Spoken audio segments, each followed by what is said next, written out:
few moments later.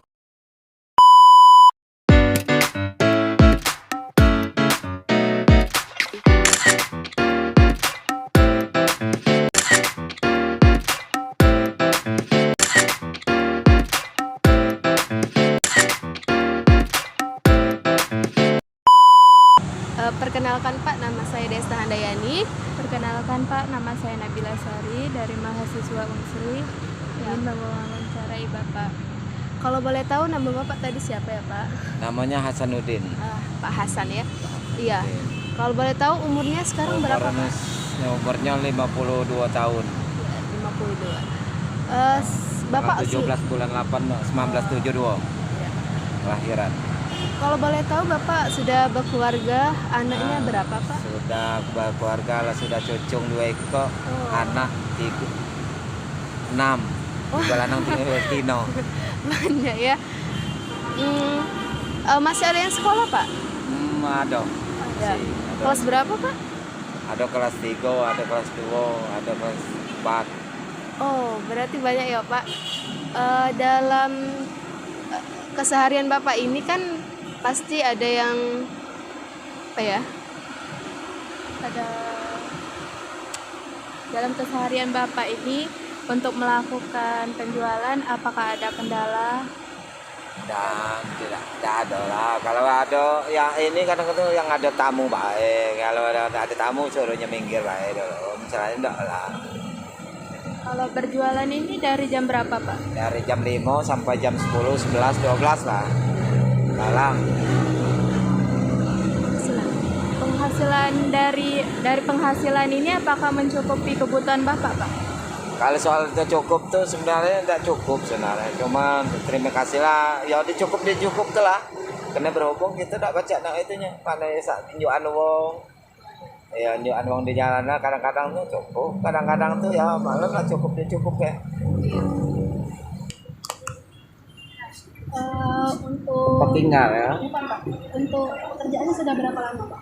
Ya sudah sekitar lah aparat 20 tahunan lah 20 tahun.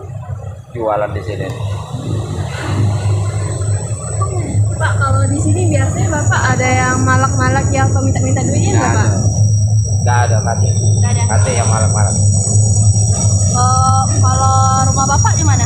Kalau tempat tinggalnya di Jangkabaring, di belakang Poltabes, Poltabes.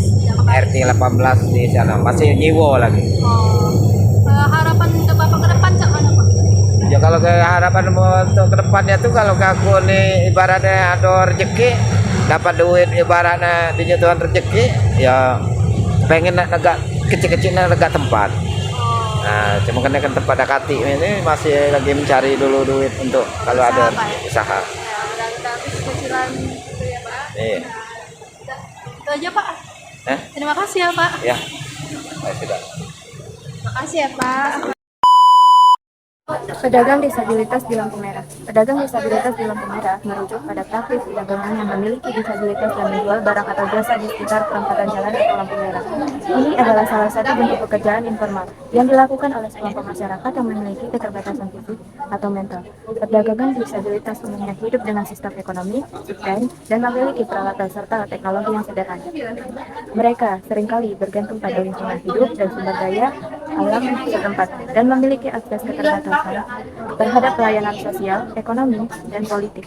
Praktik ini mungkin terjadi di beberapa daerah di Indonesia. Praktik ini dapat memberikan kesempatan kerja bagi individu dengan disabilitas yang mungkin menghadapi kesulitan dalam mencari pekerjaan formal. Pedagang disabilitas menjadi permasalahan sosial karena mereka seringkali menghadapi berbagai tantangan dan hambatan dalam mencari pekerjaan formal. Beberapa faktor yang menyebabkan perdagangan disabilitas menjadi permasalahan sosial adalah sebagai berikut. Pertama, keterbatasan akses dan kesempatan. Individu dengan disabilitas sering menghadapi keterbatasan akses terhadap pendidikan, pelatihan, dan kesempatan kerja yang serta dengan individu tanpa disabilitas. Hal ini dapat menghambat mereka dalam mencari pekerjaan formal dan mempengaruhi kemandirian ekonomi mereka. Yang kedua, diskriminasi dan stigma. Pedagang disabilitas mungkin menghadapi diskriminasi dan stigma dalam masyarakat. Mereka seringkali dianggap tidak mampu atau kurang kompeten dalam menjalankan pekerjaan. Diskriminasi ini dapat menghambat kemajuan mereka dalam mencari pekerjaan formal dan merugikan kesejahteraan sosial mereka. Selanjutnya, faktor yang ketiga yaitu keterbatasan fisik dan mobilitas. Beberapa individu dengan disabilitas mungkin menghadapi keterbatasan fisik atau mobilitas yang membatasi kemampuan mereka untuk bekerja dalam pekerjaan formal.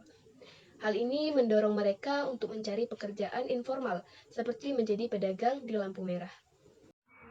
Yang keempat, kurangnya dukungan dan pelayanan.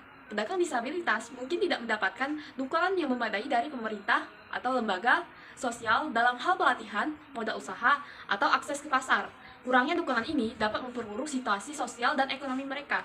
Pemerintah dan masyarakat perlu bekerjasama untuk mengatasi permasalahan sosial yang terkait dengan pedagang disabilitas. Solusi dari permasalahan pedagang disabilitas yang berjualan di lampu merah Caritas, baik dari segi pemerintah, yaitu memberikan kesempatan para disabilitas untuk meningkatkan keterampilan yang dimilikinya, lalu menyediakan lapangan pekerjaan yang layak, dan menyediakan fasilitas gratis kaki palsu untuk para disabilitas yang kurang mampu. Selanjutnya dilihat dari segi psikologi, solusi yang dapat dilakukan untuk permasalahan pedagang disabilitas yang berjualan di lampu merah tersebut yaitu memberikan dukungan untuk meredakan stres atau tekanan yang dirasakan penjual di lampu merah. Dari segi masyarakat, pertama, membantu perekonomian mereka secara membeli jualannya. Kedua, jangan berkata kasar atau menjadi olokan. Ketiga, selalu berkata baik kepada orang tua. Solusi dari permasalahan pedagang disabilitas yang berjualan di lampu merah Caritas dari segi geografi yaitu penempatan lokasi yang strategis yang dapat membantu pedagang untuk menjangkau lebih banyak pelanggan dan meningkatkan penjualan mereka. Media pembelajaran yang cocok untuk menyampaikan materi dari permasalahan pedagang disabilitas yang berjualan di lampu merah Caritas adalah media video. Seiring berkembangnya zaman dan teknologi, kegiatan pembelajaran sangat bervariasi. Salah satunya adalah kegiatan pembelajaran melalui media video. Media video memiliki pengaruh yang signifikan dalam pembelajaran. Berikut adalah beberapa alasan detail mengapa media video sangat berpengaruh, yaitu yang pertama, mudah dibuat dan dibagikan. Video pembelajaran sangat mudah dibuat, bahkan hanya dengan menggunakan handphone. Tenaga pendidik atau peserta didik dapat dengan mudah membuat video media pembelajaran. Selain itu, materi yang dibuat dalam bentuk video juga sangat mudah dibagikan kepada peserta didik melalui berbagai macam aplikasi, seperti WhatsApp, Line, dan aplikasi yang lainnya. Alasan selanjutnya yang kedua yaitu meningkatkan efektivitas pembelajaran jarak jauh. Media video dapat membuat pembelajaran jarak jauh menjadi lebih efektif. Dalam situasi seperti pandemi COVID-19, di mana pembelajaran jarak jauh menjadi kebutuhan, media video dapat membuat peserta didik tetap terhubung dengan materi pembelajaran dan memahaminya dengan lebih baik. Yang ketiga adalah menarik dan menyenangkan. Video pembelajaran dapat menarik perhatian peserta didik dan membuat pembelajaran menjadi lebih menyenangkan. Dengan menggunakan konsep pembuatan konten video yang menarik, video pembelajaran dapat memberikan pengalaman belajar yang lebih interaktif dan menghibur. Yang keempat, memudahkan akses dan berbagi informasi. Media video memungkinkan peserta didik untuk mengakses dan membagikan informasi dengan lebih mudah. Video pembelajaran dapat diakses melalui berbagai platform online dan dapat dibagikan melalui media sosial, aplikasi pesan, dan lainnya. Hal ini memungkinkan peserta didik untuk belajar secara mandiri dan berbagi informasi dan pengetahuan dengan teman-teman mereka. Yang kelima, mendukung pembelajaran visual. Video pembelajaran dapat membantu peserta didik dalam memahami konsep-konsep yang sulit melalui visualisasi yang lebih jelas. Dengan menggunakan gambar, animasi, dan grafik yang menarik, video pembelajaran dapat memperjelas materi pembelajaran dan memudahkan pemahaman peserta didik. Keenam, meningkatkan keterlibatan dan motivasi. Media video dapat meningkatkan keterlibatan dan motivasi peserta didik dalam pembelajaran. Video yang menarik dan interaktif dapat membuat peserta didik lebih fokus dan antusias dalam mempelajari materi pembelajaran.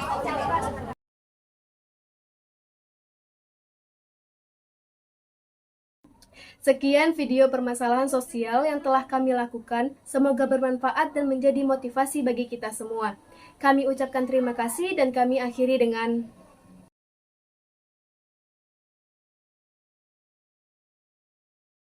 Kami bukan sampah, jangan anggap kami sampah. Kami juga sama sepertimu. Mari kita bersama-sama beri lapangan pekerjaan yang layak untuk mereka yang membutuhkan.